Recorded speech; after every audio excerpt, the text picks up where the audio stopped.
देखिए, हम लोग खुद मैनिफेस्टो कमेटी में थे। मेरे लिए ये गर्व की बात है और ये कांग्रेस है जो कहती है वो करती है। हम युवा न्याय की बात कर रहे हैं, महिला न्याय की बात कर रहे हैं, किसानों के न्याय की बात कर रहे हैं, अधिकार न्याय की बात कर रहे हैं, हिस्सेदारी की बात कर रहे हैं। जो 10 साल में लोकतंत्र को राजतंत्र बनाने की कोशिश ये जुमला भाजपा पार्टी ने की है, उसको तोड़ने की बात कर रहे हैं। और सबसे बड़ी बात क्या है, हमारे जितने भी मैनिफेस्टो में वादे हैं वो वादे हमने ऑलरेडी पूर्ण किए हैं। चाहे वो एमएसपी की बात हो, किसानों के कर्ज माफ़ी की बात हो, महिलाओं के महंगाई को कम करने की बात हो, युवाओं के रोज़गार की बात हो।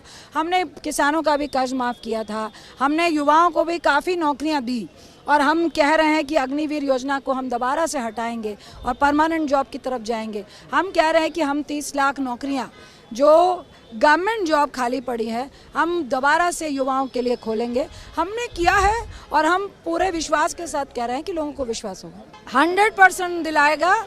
अन्याय काल 10 साल ये रहा है। ये भारतीय जुमला पार्टी है जो कह के तो आई थी कि गरीबी कम करेगी, युवाओं को रोज़गार देने का काम करेगी, और जिस तरह का अन्याय 140 करोड़ में 100 लगभग 39 करोड़ के साथ किया है, अब ये पूरा देश देख रहा है। इस बार जो भाजपा का अन्याय है वो कांग्रेस के न्याय के साथ ही उनको सत्ता से विमुक्त करे। देखिए, आज की तारीख में 10 साल में आप कई स्टेट उठाइए, राजस्थान उठाइए, कर्नाटक उठाइए, गोवा उठाइए, बिहार उठाइए, बहुत सारे आसाम उठाइए, सब स्टेट में इन्होंने धोखे से कब्जा करने का काम किया है, पैसे का मिसयूज़ किया है, ईडी, सीबीआई, आईटी का मिसयूज़ किया है। अभी हमारे अध्यक्ष साहब कह रहे थे ना कि अगर आप डरा धमका के आ जाते हो, पैसे के प्रलोभन से आ जाते हो भाजपा में तो बढ़िया है, नहीं आते हैं तो आप पे ईडी और सीबीआई आएगी।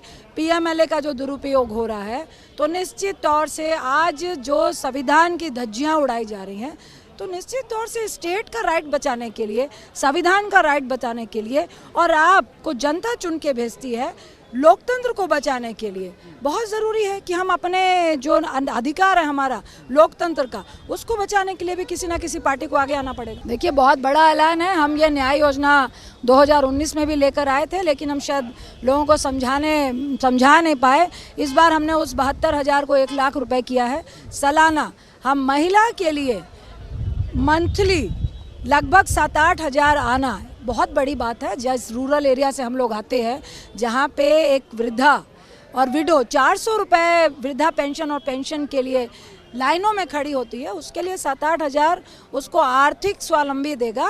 और मुझे लगता है कि ये एक बहुत बड़ा इनिशिएटिव है महिलाओं के लिए, जो लोगों को समझ में आ रहा। हाथ बदलेगा हालात? निश्चित तौर से हाथ हमेशा से देश को बदलता रहा है और इस जुमला पार्टी से इस बार हाथ लोगों को निजात दिलाने का काम करेगा। नमस्कार, दुनिया दी बेहतरीन कैथ लैब व्हाइट मेडिकल कॉलेज एंड हॉस्पिटल बुंगल से एस्टैब्लिश हो गई है। सीधा व्हाइट मेडिकल कॉलेज आओ, इलाज कराओ, सलाह तोड़ा प्रात तोड़े दुख से हाजिर है। धन्यवाद।